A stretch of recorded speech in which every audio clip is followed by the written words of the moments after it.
134쪽의 산업혁명에 대한 내용입니다. 134쪽 산업혁명 봐주세요. 산업혁명에 대해서는 먼저 개요를 설명하도록 하겠습니다. 원래 사회는 농업 중심의 사회였지. 여러분들 알고 있죠? 우리나라나 유럽이나 농업 중심의 사회였다가 여러분들 콜럼버스 알죠? 신항로를 개척하고자 했던 그런 의지들과 그리고 중상주의라고 하는 건 원래 2학년 때 배워야 하는 그런 내용이고요. 그래서 선생님이 2학년 교과서가 없어서 교사용 지도서를 봤더니 이제 절대왕정과 관련해서 중상주의가 등장하는 그런 부분이 있더라고요. 그래서 이거 잠깐 보여주도록 하겠습니다. 절대왕정이라고 하는 거는 절대적인 왕권을 인정하는 그런 체제를 절대왕정이라고 이야기하죠. 왕권 신수설을 바탕으로 한 그런 절대왕정 시대가 있었고요. 이제 거기에 의지해서 권력을 유지하고자 했던 사람들이 찰스 1세 같은 사람들이었죠. 제임스 1세, 찰스 1세, 영국의 명의혁명에서 나왔었던 사람이고요.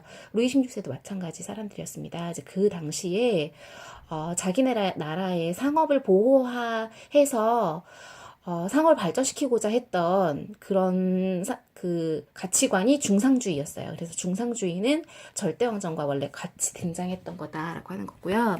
다시 돌아와서 그런 중상주의와 신항로 개척을 통해서 자본주의가 발달하게 되었다라고 하는 것은요. 자본주의가 우리 돈부터 출발하면 자본주의에 대해서 좀 제대로 설명을 할 수가 없습니다. 자유시장 경제체제를 자본주의라고 해요. 그런 자유시장 경제체제와 과학기술의 발달, 기술 혁신이 더해져서 산업혁명이 시작되었다라고 보는 게 맞을 것 같습니다. 신항로 개척과 중상주의의 발달로 자본주의가 등장하게 되었고, 자본주의가 당시에 기술 혁신, 과학기술의 발달과 만나서 산업혁명이 일어나게 되었다. 원래 그 전의 사회는 어떤 사회였냐면 농업 중심의 사회였다. 우리나라도 마찬가지죠. 공업화 이전에는 농업 중심 사회였었다가 산업혁명이 일어나고 나서 공업 중심의 사회가 되었다라고 보는 게 맞고요.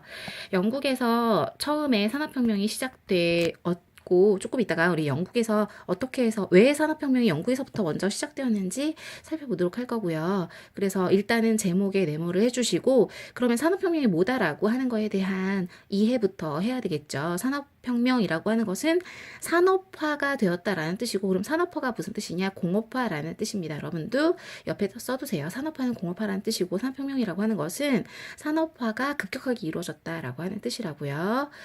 그리고 이렇게 산업혁명이 어떻게 하다가 등장하게 되었냐면 유럽에서 신항로 개척, 이제 새로운 원료 공급지를 찾게 되었고 그리고 우리 물건을 사줄 새로운 넓은 시장이 나타나게 되었습니다. 자, 이것과 더불어서 중상주의 정책, 상업을 중요하게 생각하고 보호무역을 하던 그런 중상주의 정책으로 시장이 넓어지고 그리고 새로 외국에서 들어온 물건들에 대한 수요가 증가하게 되었어요. 그러면서 자본주의가 발달하게 되었는데 자본주의라고 하는 거는 얘들아 자본주의가 뭐야? 라고 물어보면 제일 먼저 나오는 말이 돈이라는 말이거든요. 그러니까 돈이라는 말부터 먼저 나오면 자본주의를 설명하기 어렵고요.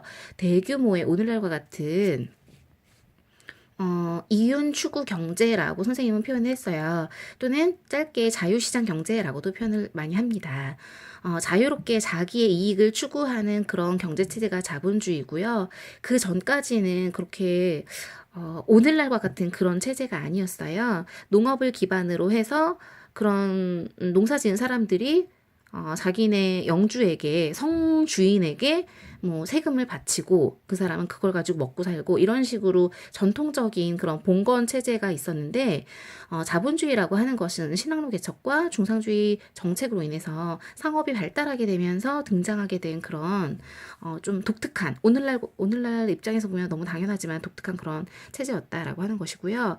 그런 자본주의 발달과 기술의 발달로 인해서 아까 이야기했던 거죠. 그래서 산업화가 급격하게 추진되었다라고 하는 것이고요. 산업화라고 하는 것은 아까 얘기했죠. 공업화라는 뜻이고 밑줄 쳐주세요. 위에서 세 번째 줄이네요. 수공업적인 그런 생산 체제가 공장에서 대량으로 생산되게 되는 공장제 기계공업으로 바뀐 게 바로 산업혁명이다라고 하는 것이요. 일단 산업혁명의 의미부터 정리를 해두고 가시고요. 그리고 두 번째로 중요한 내용은 왜 영국에서 산업혁명이 일어나게 되었나라고 하는 내용입니다. 이거는 밑줄 친 부분 보세요. 왜냐하면 첫 번째, 영국이 정치 사회가 비교적 안정되었습니다. 어디에 비해서? 프랑스나 다른 나라에 비해서 제일 먼저 혁명이 일어나고 안정되었다라고 하는 거고요. 두 번째는 밑에서 셋째 줄이네요. 넓은 시장을 확보하였다라고 하는 거죠. 식민지가 넓었거든요. 그래서 원료를 공급받거나 싸게 공급받거나 또는 뭔가 상품을 판매할 그런 넓은 시장을 가지고 있었습니다. 영국을 해가 지지 않는 나라라고 이야기하죠. 그만큼 넓은 식민지를 가지고 있기 때문이죠. 해가 지지 않는 나라. 이해되나요? 네. 그리고 세 번째, 석탄과 철광석 같은 그런 천연자원이 풍부하였다. 과거에 산업혁명 시대의 중요한 에너지 자원은 석탄이었죠. 그런 석탄을 많이 가지고 있었고, 그리고 인력 확보가 쉬웠는데 이거는 안 좋은 거야. 밑에서 두 번째 4동그라미 인클로저 운동이라고 하는데요. 인클로저 운동은 옆에 의미가 써 있어요. 말이 운동이지 별로 바람직하지 않은 운동입니다. 캠페인 같은 그런 운동이고요. 농민들의 이 땅을 빼앗겼던 그런 운동이 인클로저 운동이었어요. 그럼 농민들은 땅을 빼앗겼으면 일할 곳이 없죠. 그래서 도시로 와서 노동자가 되었다. 이런 의미입니다. 그래서 영국에서 산업혁명이 제일 먼저 시작된 거였고요. 어떤 기술이 도대체 영국의 산업혁명을 빠르게 촉진시켰나라고 하는 건데요. 산업혁명이 시작되었던 분야는 면직물 공업이고요. 면직물 공업이라고 하는 것은 여러분들이 알다시피 목화솜을 모아서 면으로 된 옷감을 짜는 그런 산업이었습니다. 인도로부터 그런 원료를 수입해서 가공해서 인도에 다시 파는 거. 그래서 영국의 그 공장을 가지고 있는 사람들은 부자가 되는 거. 이게 바로 산업혁명이었죠. 자, 이걸 촉진시켰던 그런 기술은 나는 북이라고 해서 옆에 나와요. I am 나는이 아니고 flying입니다. 그래서 옷감을 짤 때 굉장히 빠르게 옷감을 짤 수 있게 해주는 그런 기술이에요. 여러분들 나중에 옷감 짜는 기계를 보면 알 수 있고요. 우리 지난번에 마을 동아리는 옷감 짜는 그 조향방직 옆에 있는 그런 공장에 다녀왔는데 거기에서도 이런 북이 왔다 갔다 하면서 빠르게 옷감을 짜는 모습을 볼 수 있었습니다. 자, 아무튼 그렇고요. 그리고 제임스 와트가 증기기관을 개량해서 실용화했다라고 하는 거. 그래서 증기기관, 제임스 와트의 증기기관과 존 케이의 나는 북으로부터 그런 기술 발달이 시작되었다라고 하는 것이고요. 다음 내용 바로 137쪽으로 가도록 하겠습니다. 137쪽 봐주세요. 137쪽에는 자본주의가 확립되도록 했던 그런 사상을 소개하고 있고요. 그리고 자본주의의 등장으로 인해서 생겨난 좋은 점과 그리고 문제점에 대해 소개하고 있어요. 자본주의 경제체제라고 하는 것은 이윤을 추구하는 그런 경제체제고요. 자유로운 이윤 추구의 경제체제이고, 그리고 산업혁명으로 인해서, 사실 자본주의로 인해서 산업혁명이 등장하기도 했고, 그리고 산업혁명으로 인해서 자본주의가 더 강해졌다라고 이야기할 수 있어요. 여기에서는 그런 얘기를 하고 있고요. 이제 어쨌거나 덕분에 자본주의가 발달하고 산업혁명이 진행된 덕분에 사람들은 더 풍요롭고 빠른 그런 생활을 할 수 있게 됐다라고 하는 그런 내용입니다. 이제 그것과 관련해서 사상적인 배경을 제공한 사람이 있습니다. 밑에서 5번째 줄 애덤 스미스에 네모해 주세요. 애덤 스미스라는 사람은 사상가인데요. 이 사람이 이렇게 이야기했어요. 밑에서 셋째 줄 사람들로 하여금 자유롭게 이윤을 추구할 수 있도록 해야 한다라고 하는 주장을 했습니다. 이거는 어떻게 보면 당연한 말인데요. 오늘날 보면 좀 당연하면서 당연하지 않기도 하죠. 정부가 사람들의 이윤 추구 활동을 제한하는 경우가 있거든요.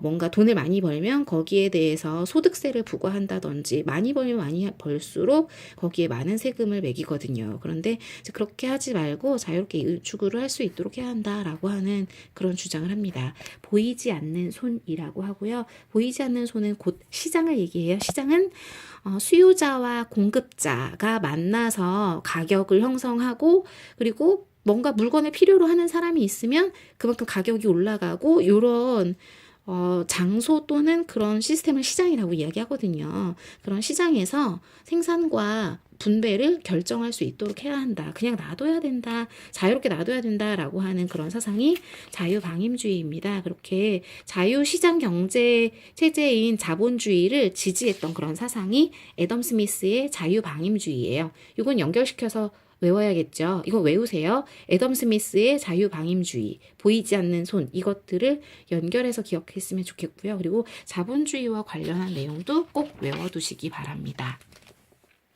자, 산업혁명의 그늘이고요. 이 부분은 옆에다가 그냥 써두세요. 산업혁명의 그늘에는 첫 번째 빈부격차고 두 번째 도시문제. 길게 이야기하지 않아도 알 것 같습니다. 우리나라가 산업화 초반에 겪었던 문제이기도 하고요. 영국에서도 겪었고, 그리고 여전히 가볍지 않은 그런 문제로 남아있는 산업화로 인한 문제들이죠. 그리고 그런 노동 문제, 특히 빈부격차와 같은 이런 문제들을 해결하기 위한 또 다른 사상이 등장했는데요. 바로 공산주의라고 하는 것입니다. 여기 밑에서 넷째 줄부터 줄 치시고요. 이거를 주장했던 사람은 마르크스라는 사람이에요. 이름이 굉장히 낯설다고 생각되는 사람도 있겠고 얼굴도 낯선 그런 사람이죠. 근데 서양 사람 중에 거의 예수님 못지않게 굉장히 사람들의 삶에 영향을 많이 끼친 인물이 마르크스입니다. 물론 지금은 뭐 일부 공산주의 국가를 제외하고 전부 다 마르크스는 포기했기 때문에 현재는 크게 남아있지 않지만 뭐 소련 아니면 북한, 중국, 뭐 중화인민공화국 이런 나라들이 존재하게 했던 그런 아주 근본이 되는 사람이기 때문에 되게 유명한 사람이고요. 잘 알아둬야 되는 그런 사람이기도 합니다. 자본주의 체제를 비판해서 너네 언제 자본주의 이거 언젠가 망할 거야 라고 이야기한 사람이 마르크스였고요. 마르크스의 말이 결과는 틀리기는 했지만 굉장히 논리적으로 그 자본주의의 문제점에 대해서 지적을 하고 있어요. 그래서 결국 어떻게 돼야 된다라고 주장하냐면 밑에서 둘째 줄이죠. 생산수단을 공장을 노동자가 공동으로 소유하고 관리해야 된다라고 했고요. 생산수단을 공동으로 소유한다고 해서 공산이라고 하고요. 우리가 아는 말이죠. 공산주의. 이거 되게 괜찮은 생각이기도 한데 현실적이지 못해서 망하고 말았죠. 이게 바로 공산주의였습니다. 자, 여기까지 하면 우리 산업혁명에 대해서 잘 알 것 같습니다.